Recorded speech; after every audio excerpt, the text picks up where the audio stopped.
حضرت ایوب علیہ السلام کا عبرانی نام اوب تھا، جنہیں توریت میں جوب کہا گیا ہے۔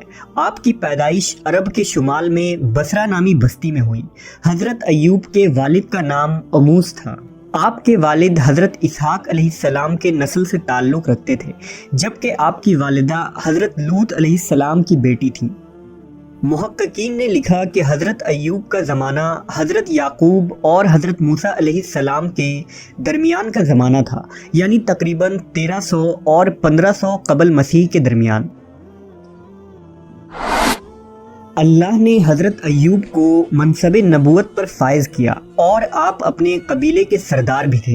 حضرت ایوب کو اللہ نے بے شمار مال و دولت سے نوازا تھا۔ آپ کے مال و مویشیوں کی تعداد ہزاروں میں تھی اور خدمت گار اور نوکر چوکر سینکڑوں میں۔ بے شمار باغات اور کھیت کھلیان آپ کی ملکیت تھی۔ ایوب علیہ السلام نہایت ہی فیاض اور سخی انسان تھے۔ غریبوں کی امداد، فقراء و مساکین کی اعانت، بے کسوں کی دستگیری، بیواؤں اور یتیموں کی کفالت، مظلوموں کی فریاد رسی اور عام لنگر کھلانا آپ کا سب سے پسندیدہ عمل تھا۔ حضرت ایوب سے متعلق توریت میں ایک صحیفہ موجود ہے جس کا نام صحیفہ ایوب یعنی دا بک آف جاب ہے۔ آپ کی بیوی کا نام بی بی رحمہ یا لیا تھا، جو حضرت یوسف علیہ السلام کی بیٹی تھی۔ آپ کے 7 بیٹے اور 3 بیٹیاں تھیں۔ حضرت ایوب لوگوں کو دین ابراہیمی کی تعلیم دیتے اور انہیں شرک و بت پرستی اور برے اعمال سے بچنے کی تلقین کیا کرتے اور آخرت پر ایمان لانے کی دعوت دیا کرتے تھے۔ آپ ہر وقت اللہ کی عبادت اور شکر گزاری میں مشغول رہتے کہ اللہ نے انہیں اتنی ساری نعمتوں سے نوازا ہے۔ روایت ہے کہ ایک روز فرشتے حضرت ایوب علیہ السلام کی اطاعت گزاری، عاجزی اور فرما برداری کی تعریف کر رہے تھے۔ اس پر ابلیس نے دعوے سے کہا کہ اللہ نے ایوب پر انعام و اکرام کی بارش کی ہے، اسی وجہ سے وہ نیک اور شکر گزار ہے۔ اگر اللہ اس پر مصیبت نازل کر دے تو وہ شکر ادا نہیں کرے گا۔ لہٰذا اللہ تبارک و تعالیٰ نے اپنے اس محبوب بندے کو آزمانے کا حکم سنایا۔ کچھ دنوں بعد حضرت ایوب پر مشکلات اور مصائب کے پہاڑ ٹوٹ پڑے۔ غلہ کے گوداموں میں اچانک آگ لگ گئی اور آپ کا سارا مال و اسباب جل کر راکھ ہو گیا۔ اس پر حضرت ایوب نے صبر کیا اور اللہ کی رضا میں راضی رہے۔ پھر کچھ دن گزرے کہ ڈاکوؤں نے آپ کے غلاموں اور نوکروں کو مار کر آپ کا سارا مال و مویشی لوٹ لیا۔ اب حضرت ایوب کی کل جمع پونجی برباد ہو چکی تھی، لیکن آپ نے صبر کا دامن تھامے رکھا اور اللہ کے حضور کسی بات کی کوئی شکوہ نہ کی۔ پھر ایک دن جب آپ کی اولادیں ایک مکان میں بیٹھے کھانا کھا رہے تھے کہ اچانک مکان کی چھت گر گئی اور وہ سب اسی جگہ فوت ہو گئے۔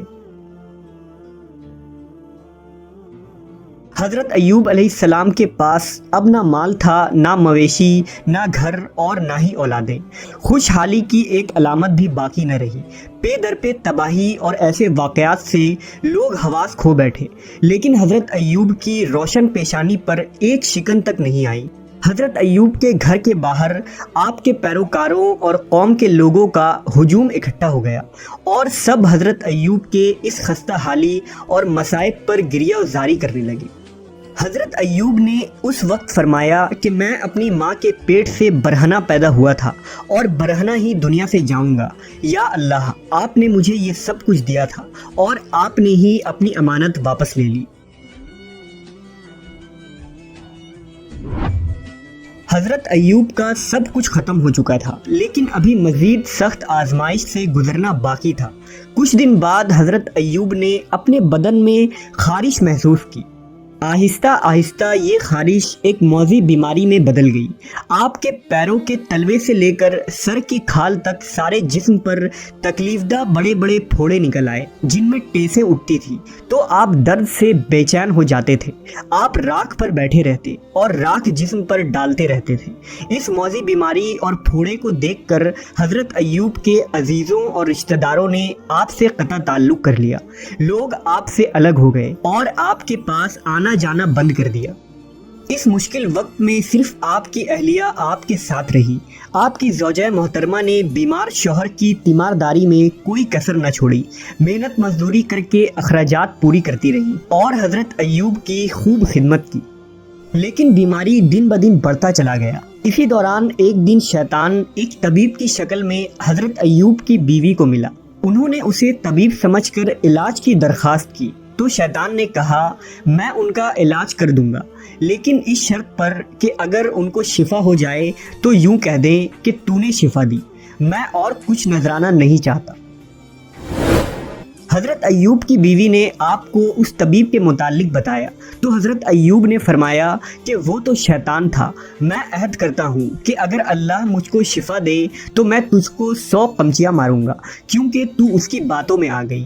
حضرت ایوب کو بہت رنج ہوا کہ میری بیماری کی وجہ سے شیطان کا یہاں تک حوصلہ بڑھ گیا ہے کہ اس نے میری ہی بیوی سے ایسے کفریہ کلمات کہلوانا چاہا جو کفر و شرک کے الفاظ ہیں۔ اسی طرح وقت گزرتا رہا، آپ کی تکلیف بڑھتی چلی گئی، جسم کا کوئی حصہ بھی پھوڑوں سے محفوظ نہ رہا۔ حضرت ایوب شہر کے ایک ویران کونے میں جا بسے۔ اس مشکل وقت میں بھی آپ ہر وقت اللہ کی عبادت اور شکر ادا کرتے اور ہر وقت زبان پر اللہ کا نام ہوتا۔ اب تکلیف اتنی زیادہ بڑھ گئی کہ آپ کا گوشت جسم سے جڑ چکا تھا اور صرف ہڈیاں اور پٹھے رہ گئے تھے۔ ایک دن آپ کی بیوی نے کہا اگر آپ اللہ سے دعا کریں تو اللہ اس بیماری سے آپ کو ضرور نجات دلوائے گا۔ آپ علیہ السلام نے جواب دیا کہ اللہ نے 70 سال تک مجھے صحیح و سلامت رکھا، اب کم از کم 70 سال تک تو میں صبر کر لوں۔ یہ سن کر ان کی بیوی خاموش ہو گئی اور رونے لگی۔ ایک دن کا واقعہ ہے کہ حضرت ایوب کے بھائی ان سے ملنے آئے اور دور کھڑے ہو کر کہا کہ اگر آپ کے اندر کوئی بھلائی ہوتی تو اس طرح بیماریوں میں مبتلا نہ ہوتے، جس پر حضرت ایوب بہت غمزدہ ہوئے۔ روایتوں کے مطابق حضرت ایوب اس بیماری میں 18 سال تک تکلیف میں رہے، ایک قول کے مطابق 3 سال اور ایک کے مطابق 7 سال تک۔ برسوں مشقتیں اور تکلیف جھیلنے کے بعد بھی آپ برابر صبر و شکر کرتے رہے، اور پھر آپ نے اللہ کے حکم سے یوں دعا مانگی کہ بے شک مجھے تکلیف پہنچی ہے اور تو سب رحم کرنے والوں سے بڑھ کر رحم کرنے والا ہے، لہٰذا اب امتحان کی گھڑیاں ختم ہوئیں، آپ خدا کی آزمائش میں پورے اترے اور امتحان میں کامیاب ہو گئے۔ حضرت ایوب کی دعا بارگاہ الہی میں قبول کر لی گئی۔ انہوں نے اپنا پاؤں زمین پر مارا جہاں سے ٹھنڈے اور شیریں پانی کا چشمہ پھوٹ پڑا، پھر آپ نے اپنے کمزور اور لاغر جسم کو گویا اس چشمے کے پانی پر ڈال دیا۔ جیسے جیسے جسم پر پانی پڑتا جسم میں توانائی آتی جاتی۔ آپ دیر تک نہاتے رہے یہاں تک کہ مکمل طور پر صحت مند ہو گئے۔ حضرت ایوب کے لیے اللہ نے جنت سے جوڑے بھیجے جسے آپ نے پہن لیا اور وہاں سے ہٹ کر ایک طرف بیٹھ گئے۔ اس دوران آپ کی بیوی وہاں موجود نہیں تھی۔ جب ان کی بیوی وہاں تشریف لائی تو انہیں پہچان نہ سکی۔ انہوں نے آپ سے ہی پوچھا کہ اے اللہ کے بندے، یہاں ایک آفت زدہ شخص ہوتا تھا، وہ کہاں گیا؟ اس پر حضرت ایوب نے فرمایا کہ میں ہی ایوب ہوں۔ انہوں نے عرض کیا اے اللہ کے بندے، آپ مجھ سے مذاق کرتے ہیں۔ حضرت ایوب نے کہا میں ہی ایوب ہوں، اللہ نے مجھے میرا جسم لوٹا دیا ہے۔ اللہ کے معجزے سے اس پانی کی برکت سے حضرت ایوب اور ان کی زوجہ دونوں صحت مند ہو کر پھر سے جوان ہو گئے۔ آپ اپنی بستی میں واپس لوٹ آئے۔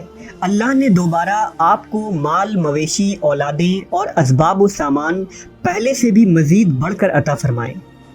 روایت ہے کہ حضرت ایوب کے 2 کھلیان تھے، ایک گندم کا اور ایک جو کا کھلیان تھا۔ اللہ نے 2 بادل بھیجے، ایک بادل گندم کے کھلیان پر اس قدر برسا کہ سونے سے بھر دیا، اور دوسرے بادل نے ایک کھلیان کو چاندی سے بھر دیا۔ حضرت ایوب نے 4 پشتوں تک اپنی نسل کو پھیلتے دیکھا اور 140 سال کی عمر میں آپ کی وفات ہوئی۔